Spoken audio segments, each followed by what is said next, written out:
Josh Loeser, Air Force gymnastics coach for the men. Thank you so much for joining us, and thank you for taking the time to answer some questions from us as well as the fans. Oh, yeah, no problem, man. I've been really busy lately. Got a lot of stuff I've been having to catch up on Netflix and stuff like that. So I'm glad I was able to fit y'all in. Yeah, thanks. I'm sure we have a short amount of time here, folks, so we'll try and get these questions in quick here because Coach is so busy. First off, though, seriously, how are you and your family doing? How's the pandemic affected you? Me personally, it's like our guys not being able to practice, that is unfortunate. So I'm not too happy about that. But other than that, like personal life, the whole quarantine thing, I mean, I'm not doing anything different than I would have any other off day that I had, aside from going to restaurants and stuff like that. But I've been able to do quite a bit of hiking and stuff, which I really enjoy. So, family-wise, so my brother and sister-in-law live here in town. I've been over to see them probably once every day, every other day, something like that. They're doing fine. My parents still live in Houston. Now they're in the at-risk category, but they've been pretty responsible about what they've been doing. My dad's diabetic, so he knows he shouldn't be out around people. My mom, I think for my mom, the thing that sucks the most is she's not able to come visit us or my sister out in California. So, yeah, before quarantine, I swear every week she was going to visit either me or my brother or my sister. So it's put a damper on her plans. But for me, then my sister and brother-in-law in California. My brother-in-law is a test pilot out at Edwards Air Force Base. So aside from running my three nieces around every minute of the day, my sister and their life hasn't changed too much. I mean, just can't do as much stuff as you were doing. And then, yeah, me, it's been fine aside from not being able to work with our guys, but hopefully it'll all be over within the next month or two. Yeah, let's hope we'll be back soon. We're hopeful. Colorado's starting to open up more and more. But your season was different because you had one, I believe, meet that was canceled, and then every single the USAGs, the MPSFs, the NCAAs, everything just canceled.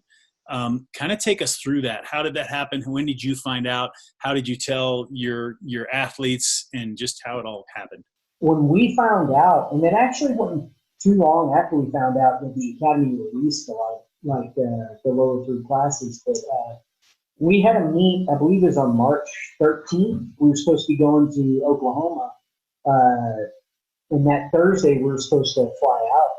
And it was that Tuesday or Wednesday that a lot of stuff started, like a lot of schools and stuff started saying, hey, we're not traveling. I think it was that Wednesday, like the day before. Well, Thursday we were getting ready to fly out. We were supposed to leave at 1. And Mark Williams, the head coach at OU, called me at noon. I just finished lunch. I was coming back to the academy, get ready to get on the bus. And he said, he talked to me that morning and was like, hey, everything's good to go. We should be good to have fans here. Everything's going to be good.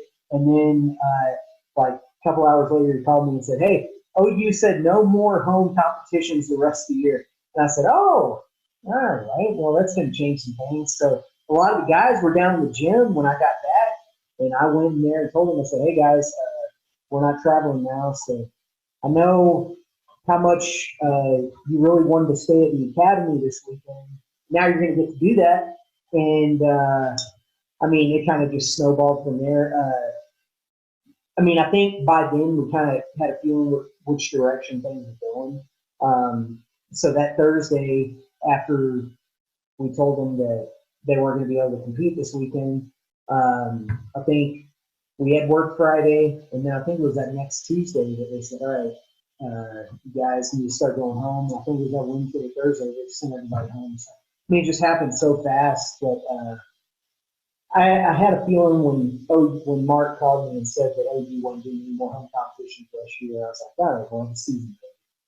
And then USA Gymnastics, not too long after that, they started canceling all their events for the month of March. And then, yeah, from there, everything just started closing and extending and extending. So,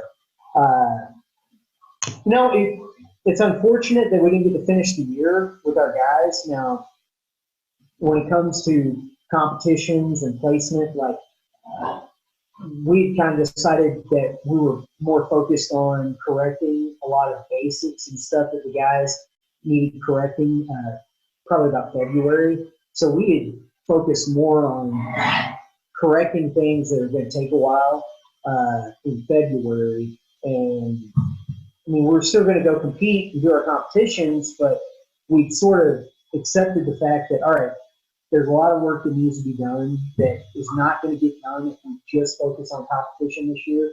If we want them to be really competitive for next year, we need to start correcting a lot of stuff now. So it's kind of going to give us a head start on next year. Well, then when they all got sent home and they can't even practice now, all that head start diminished to nothing. So it's going to be all right, but season-wise, it didn't really hurt us as much as it hurt other people, just because we'd already planned on working for next year. So yeah, and you didn't have any seniors, which is nice. But since you brought it up, like gymnasts, I've been talking to other coaches, and they kind of have like regiments that their athletes are doing, trying to stay in shape. But for a gymnast, like, there's no apparatus, there's no place these guys can go and perform their craft. So what are you telling them to do? What can they do at home to even just stay in shape? So strength and conditioning at the academy has been great. The guy that works with us, Bryce, he's been writing up workout plans for them to do. He's trying to focus on body weight exercises, which actually I'm a proponent of for our sport, because weight exercises don't really benefit our guys too much, and not many other countries, and I'm talking about like Olympic level athletes, they don't really do a whole lot of strength and conditioning stuff outside the gym. Most of their strength and conditioning is done like through gymnastics conditioning and just working in the gym. So Bryce has done an incredible job of writing up some different body weight programs for the guys to do at home. But even then, it's hard to do because some of the stuff that they need to do with these body weight programs, they're not going to have everything they need at their house. So you can find something to do pull-ups on, probably. You can find some place to do handstand push-ups against the wall. But when it comes to some other stuff, it's just difficult. And our sport's not really a sport that takes a lot of breaks. I mean, it's like 365 days a year to stay in shape for our sport. So I don't anticipate them coming back in the shape they were when they left, but most of them are driven. So I'm sure they've been doing stuff to keep the weight off and stay in shape. It's just going to be different when they have to get back into skill work. So. Yeah. Speaking of getting back, and I know this is changing daily, really, with this situation in the pandemic, but when have you been told? What do you know? What can you tell fans about an upcoming season, if there'll even be one, or when athletes are going to be coming back to the academy and able to work out again? I don't anticipate our season getting canceled. I mean, like you said, everything's up in the air. I think a lot of it depends on what happens with the fall sports season. But I mean, we don't really start competing until January. So I got a feeling most of this is going to be handled by January, or at least in a manageable, we're going to be in a more manageable situation by January. But with regards to the year, I mean, it is going to hurt us just because the guys haven't been able to stay in shape. So it's going to be a lot of work when they come back. But we also have quite a few big guys coming in. The freshman class for this year is fairly strong. Some of them are in areas where their gyms are open back up and they've been training. So it'll definitely hurt us. We're not going to get to fix a lot of the basics and stuff that we plan on fixing the last 5 months of the season. But we're working on scheduling, like practices and stuff like that. When I was interim head coach, we had implemented morning practices. So we're doing 2 to 3 days a week, which a lot of programs do. And we're working on getting that implemented for this coming year. Again, with all the scheduling, we're not sure if that's going to happen, but if we can implement that, that'll really I think, give them the edge they need to at least stay competitive this year. But these guys are driven. I mean, that's one of the things I like about working at the academy.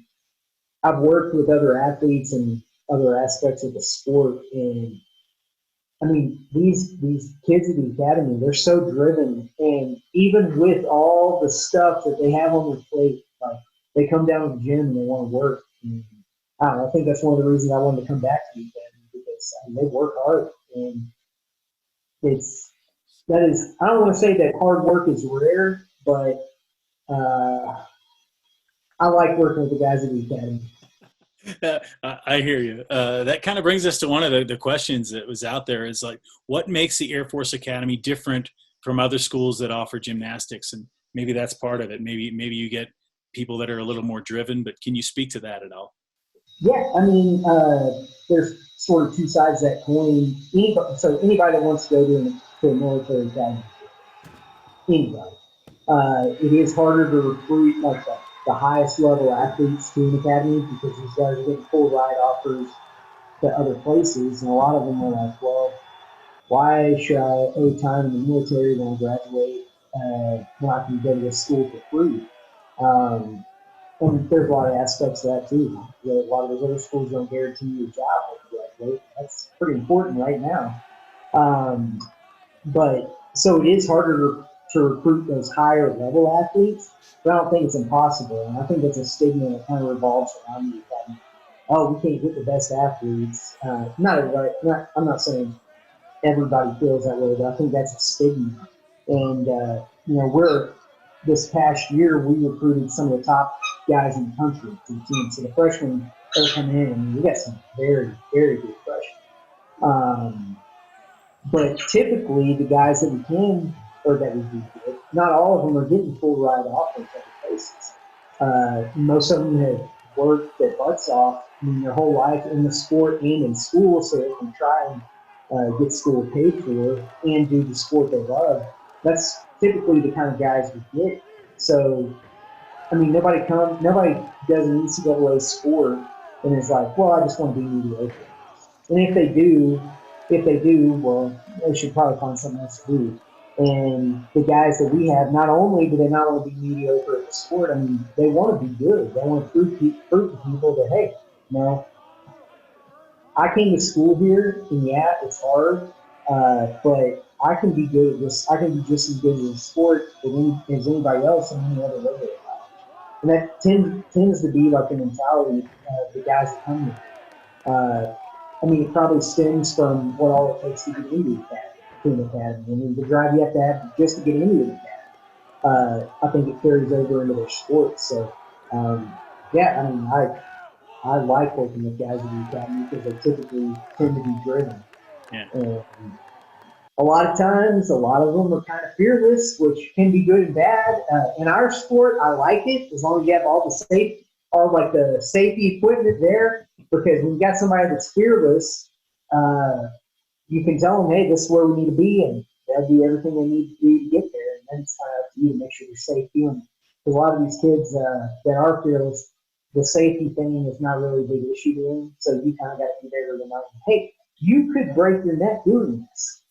But yeah, I mean, I love it. It's just a different breed of athlete that you can. I feel like at least the different athletes I've worked with. Yeah. So. Do you see a correlation? I mean, a lot of athletes from different sports would come in and go to basic cadet training, and there's a lot of things in there that are gymnastic-like things you have to do on rope courses and things, right? Do your guys come out of BCT and like, wow, that was a blast? Or I don't know if they ever say it's a blast. I know when I went through basic training, a lot of the physical stuff, aside from running, gymnasts cannot run at all. I mean, the most we run is about 70 to 80 feet down a vault runway. But aside from that, all of the other physical things like push-ups, pull-ups, it's not that big of a deal. But I'll be honest, that's not the part of basic training I feel like that a lot of people have trouble with. Because there were things in basic I had trouble with, but it was never like the physical stuff. I mean, it's just a culture shock. And a lot of these kids come into it. I tell the guys we recruit this all the time. Look, I've been through it. My brother's been through it. My sister-in-law's been through it. My brother-in-law's been through it. I could tell you what happens every minute of every day in basic training for 6 weeks. I could tell you everything that's going to happen, and it won't change the culture shock that you're going to have coming into it. And so we try to let them know that, look, basic training, it's a culture shock, but if you take a step back and think about what you're actually doing or what you're actually going through, you realize that it's not as big of a deal as you think it is in the moment. And I mean, I always said I would have graduated from the academy if it had been 4 years of basic training. So, yeah, they don't have a problem with the physical aspect. It's more the mental thing. And I think it's just, like I said, it's the same with just about anybody in this. Sure. You had a program best 8 athletes that were honored with academic honors from the MPSF this year. I'm curious, did you have something to do that helped, bring on that academic success, or can you think of anything? Well, my grades were not good when I was at the academy, so I find it hard to believe that I had anything to do with that. But I mean, I'm proud of them. I'm proud of them because this year we probably spent more time in the gym than even from when I was a cadet up until I left to go coach at the training center for 2 years. This year we spent more time in the gym, I believe, than that 10, 15-year period. At least to my knowledge. I mean, I could probably ask my brother. He was there for 4 years. He knows how much time I spent in the gym too. But I'm pretty sure we spent more time in the gym. Now, I don't know. We talked about this a little bit earlier. I don't know if cramming their schedule with stuff like school and military and even more gym in the past just forced them to focus more on school and the time that they had. Or if we just got a really smart group of guys. I mean, any group of guys any team at the academy is a smart group of people. But one of the things that I've seen as a cadet and being a coach at the academy is the more time cadets have off to do schoolwork, the less schoolwork they actually do. So it's almost like the more responsibility you put on these kids, I mean, I think that's true in every aspect of life. The more responsibility someone has, the more they tend to thrive and succeed in that environment. And unintentional consequence, but it was a good one. So hopefully it continues. But yeah, I just think them being forced to have to fit their schoolwork into a smaller time slot has actually forced them to perform at a higher level. So that makes sense to me. In your mind, as a gymnastics coach, someone wants to know, what's the hardest skill to teach? It's hard to say what the hardest skill to teach is because some of the most difficult skills there are in gymnastics, sometimes people pick up fairly quick. It comes down more to their foundation and their basics. And quite often for us, the hardest skills to teach are basics they have that they've either been taught wrong or just slowly let devolve into bad habits. So something as simple as doing a handstand right. Stuff, correcting things like that in my mind is the hardest thing to do. I mean, they're big skills. You see guys do big skills all the time. A lot of times those big skills aren't as difficult to teach as people think. I know they've asked me to come do clinics at some camps and things like that. And I'll say, what do you want me to teach? Like Kovacs on high bar, like bigger skills. And they're like, we want you to teach this basic skill. I'm like, dude, come on. That's above my pay grade. I can't do that. Yeah, bigger skills I find are easier to teach, especially when someone has a very strong foundation. It's the basics that are the hardest. That's why I have so much respect for club coaches. Club coaches, in my mind, in our sport, are the ones that do all the work. And we are there to sort of take the 18 years of work that they've done and just sort of spit and polish it a little bit. But I mean, that's where the work's done. You can't say enough about club coaches. I mean, I did it for 2 to 3 years, and I swear that was the hardest work I've ever done. Yeah, I can't say enough about them. Yeah, that is tough. I agree with you there. What have you enjoyed more, your time as a gymnast or your time as a coach? Oh, coaching, hands down. Why? As a gymnast, I mean, I just would get so frustrated with things, stuff I couldn't do, stuff I couldn't learn, and I just feel like the reward. There's so much more reward. Like even if maybe not necessarily competition, but just getting a kid either past the skier, getting to figure something out, whether it be something as simple as a handstand, doing a handstand right, or something bigger like a toe back, something like that. Just I don't know. It's cool when you help somebody figure something out and they feel like they've accomplished. They feel that sense of accomplishment. It's like, oh, it's cool. I helped with that. I enjoy that much more than trying to do something myself. Yeah, I hear you. Someone asked, are fans allowed to come watch your team practice? Now, obviously, with the current situation, that probably won't be happening right away. But I think the question was generally, can someone come watch your practice if they want to? Oh, definitely. Now, like you said, depending on what kind of restrictions they have with regards to getting on base and stuff like that, that that can sometimes put up roadblocks. But I mean, our practices are usually done within visiting hours. So yeah, I mean, I'd encourage people to come. A lot of times when people come to watch our practice, our guys feel more pressure, so they do better. So yeah, I would encourage guys. Anybody who wants to come watch, come on.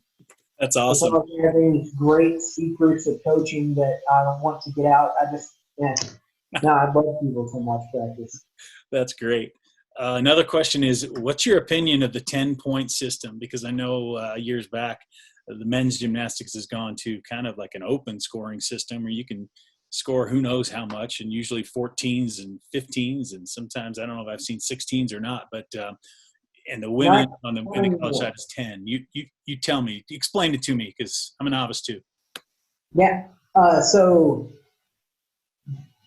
the reason our scoring system changed was because I believe it was I don't know if it was 2004 or 2008. I can't remember.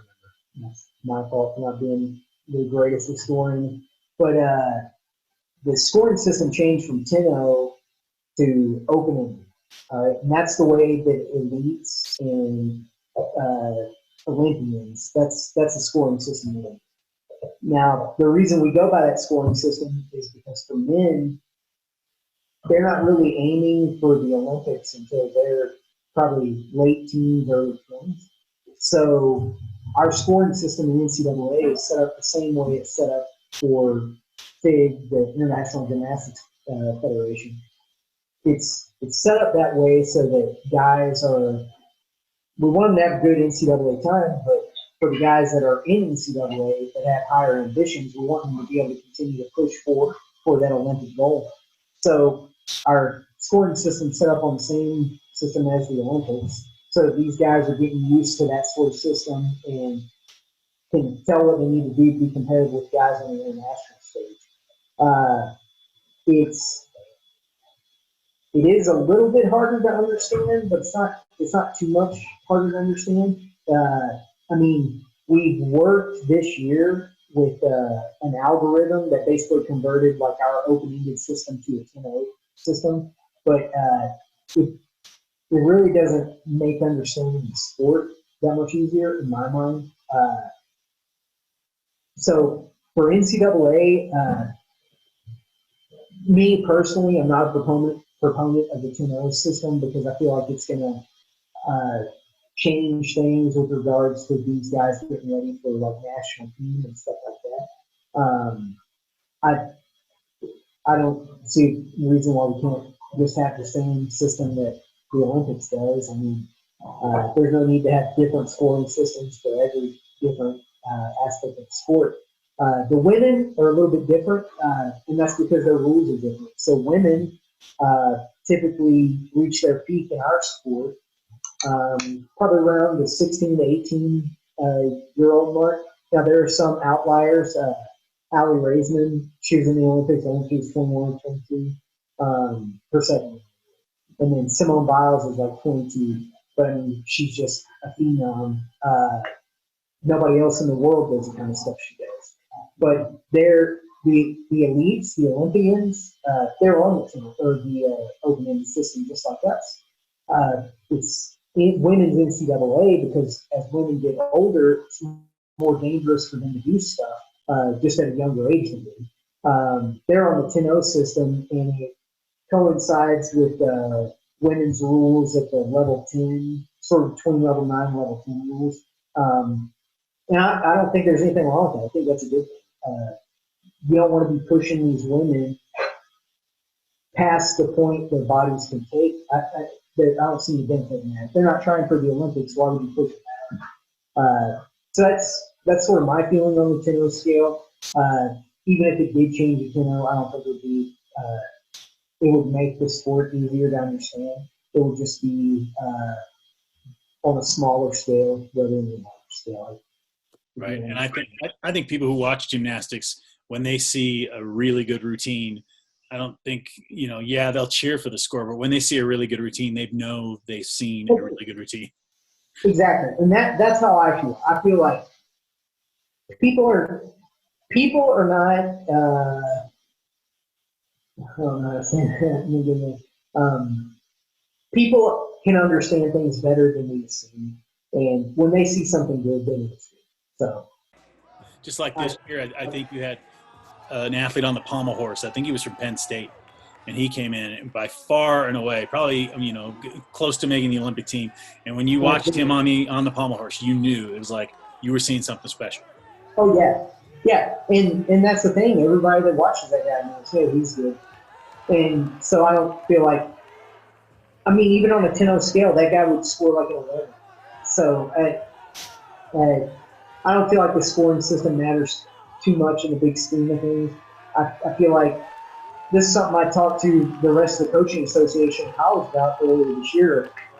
They were debating the 10-0 scale. And I was like, I don't think that's going to change much. I said they're either going to understand our sport because they want to, or they're not going to understand it because they don't care that much. And our manager that we brought in this year, never been around gymnastics at all. He was with us for about 2 months, and we were at a competition, and he told my assistant, Sergi, he was like, whatever, this guy messed up here and here, think he's going to get deducted for this and this, and I think this is about what his score's going to be. And Sergi was like, how do you know that? And he said, I don't know, I was interested in sports, so I looked up stuff on it. And, I mean, it's the same with anything. Like, nobody understands a sport just from seeing it once or twice. Like, if they're interested in it, they'll go and they'll research it, just like anything. So, I don't think the scoring system. Agreed. Well, now we get to some of those more fun questions from the fans. I guess maybe more fun for them than you. But first of all, who do you consider the all-time best male gymnast? So there's going to be debate. I know it's going to be two people. The older generation is going to go for a guy named Bill Loeser. I'm pretty sure he's a Russian guy, but you ask anybody above the age of like 40 or 50 who the best male gymnast was that knows the sport, and they're going to say Billy. If you ask guys over there, that's just cool to me. Yeah, definitely. Other fans wanted to know if you've watched The Last Dance Show, which is the series about Michael Jordan, and I'll just squelch it because I know we talked offline and you said you haven't, and I'll be on the same bench as you because I haven't watched it either. People are probably shocked that two people in sports world haven't watched this show, but I know you wanted to, but maybe just your take on Michael Jordan. Yeah, so I actually heard about that documentary. I was listening to Joe Rogan podcast a couple of weeks ago, and he had brought it up. And what he was saying, the documentary kind of highlights is just how competitive Michael Jordan is, like with anything. He was talking about how it can be anything like poker, golf, pool, and it seems to be a trend that follows like a lot of these like super high level athletes like Michael Jordan, probably people like in the UFC, like top level athletes in the UFC and stuff like that. I mean, basically, Joe Rogan was saying that Michael Jordan is so competitive in every aspect of life, and it's not. I mean, it's not just a game to him. It's like, no, I want to be the best at everything I do, or probably mainly just everything he's interested in. I think it's hard for somebody to feel like they want to be the best in something they're really interested in. But just talking about how competitive he has been through his whole life, it still is today. And when I saw that, I started looking for The Last Dance. I couldn't find it. I mean, I probably could have looked harder, but I searched Prime and Netflix and the internet. I don't know where it's at. I'd like to watch it just to sort of get an idea of his mentality and his approach to things, and not just basketball. I'm not a huge. I shouldn't say this as a coach, but I'm not a huge sports fan. But seeing how people approach things like sports or anything, it's interesting to me. So, no, I haven't seen it, but I am going to see it as soon as I can find it. So. I believe it is on Netflix. I think somebody told me on Netflix. It's also on Hulu. It's not on Prime that I know of. So I haven't checked Hulu. I typed it into Netflix like 2 days ago, and I couldn't find it. It says okay. Films related to The Last Dance. Well, help Coach out. If you wrote the question, get on Instagram and let him know where he can watch it. Let's talk about competitiveness, though. This may have been one of your athletes that wrote in. How many Call of Duty wins have you had during quarantine? Yeah, I think that was one of my athletes. I could answer this like I knew what I was doing and say, well, it's hard to keep count. But I don't know. I've been playing different games on Call of Duty. So some of them, there's one called Blood Money.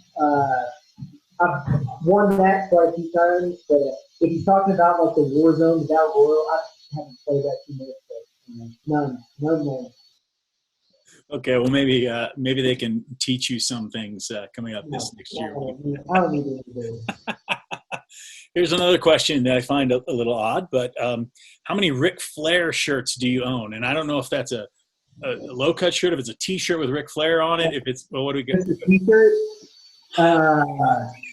I think I only had 3 or 4 right now, but it's something that I don't know, you kind of got to work with over time. Kind of like you just build it over time. So that collection should be decent by the time I'm like 50.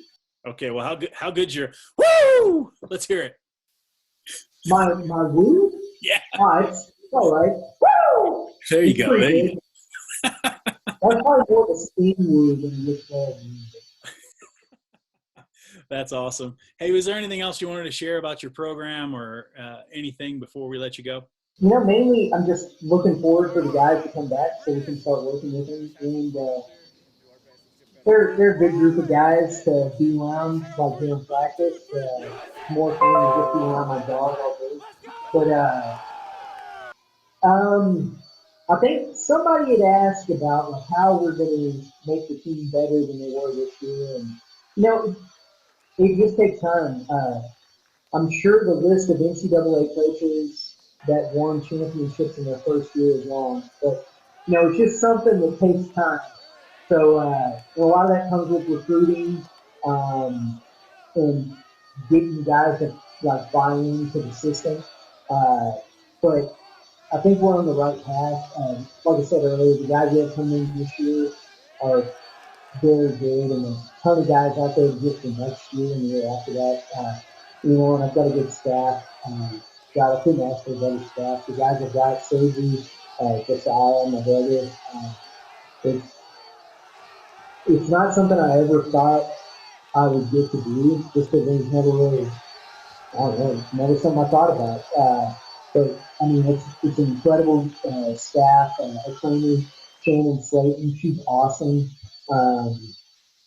So it'll get better. It just takes a little bit of time, but I think it's going to get better faster than I anticipated when I first did. So, yeah, things are going to get better. Just need to even time. When we talk to other coaches, I mean, it's great that we have academy coaches. I think you could come in and you could be at a service academy and coach for a lot of years with just kind of under the radar, not really being competitive, but not really trying to. I don't know how I'm trying to say this. Maybe I'm saying it wrong, but you can shoot me down or whatever. But like, can you win a national championship? Can you win championships at the Air Force Academy in men's gymnastics? I believe so. I mean, that's always something like that. Now, it is very competitive because there's so few men's gymnastics programs left. So a lot of good guys, very good guys, get full ride offers to these other schools.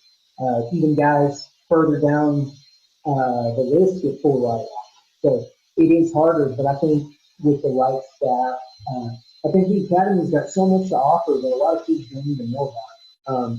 I think opening their eyes to that really helps out. But I definitely think it's possible. I'm not going to say it's possible in every sport. I don't know if I honestly believe it's possible. But in ours, I think we're unique in that there's a lot of good guys in gymnastics that can get into the academy. So that's a big obstacle to overcome, just being able to get into the academy. But I think a lot of guys in our sport tend to do well academically for the most part. So it's easier to get guys into the academy than some other sports. But because there's so few programs left, we're offering a full ride. I mean, yeah, they got to do military time afterwards, but if they know what the military is really like, it's not as big of a detractor to the academy. And luckily, I mean, me, my brother, like I said, my sister-in-law, my brother-in-law, we've all been in the Air Force, so we can really share with them what it's like. It's not, hey, you're going over with a gun with a sand, and you're going to be over there for a year. Yeah, some people do that, but not everybody. So, yeah, I definitely think it's possible to win a championship at an academy, whether it be here, Army, or Navy. But I think a lot of that depends on the coaching staff and what their goals are, like you said earlier. I think it depends on the coaching staff's goals and their, their drive. If you don't have the drive to do it, doesn't matter what school you're at, you know, do it. But I definitely think it's possible. That's awesome. Hopefully we can do that within the next 10 years. Great to hear. Yeah, we'll hold you to that. No, I'm just kidding. It's good to have that mindset, you know, because if you don't believe that you can be the best, it's really kind of given up in some respects. But I agree. And no, I appreciate people like our athletic director, Mr. Pine. I like that. I like being held to a standard. If we're not held to a standard, then what's our incentive to? Unless you're self-motivated, I mean, there's no incentive to push to the next level. And I like having that fire. I like having somebody like that to push me and say, yeah, we brought you in, we expect you to get job. Oh, by the way, if you don't, you need to start looking for another job. I think that's a good thing. So, yeah. That's good. That's good. Coach Loeser, thanks for taking the time. It's been a joy, an absolute joy talking to you, and hopefully we'll be back on campus soon, and we'll get to see your athletes perform again soon. Definitely. Hopefully before August we'll be able to be back in there, but no guarantees.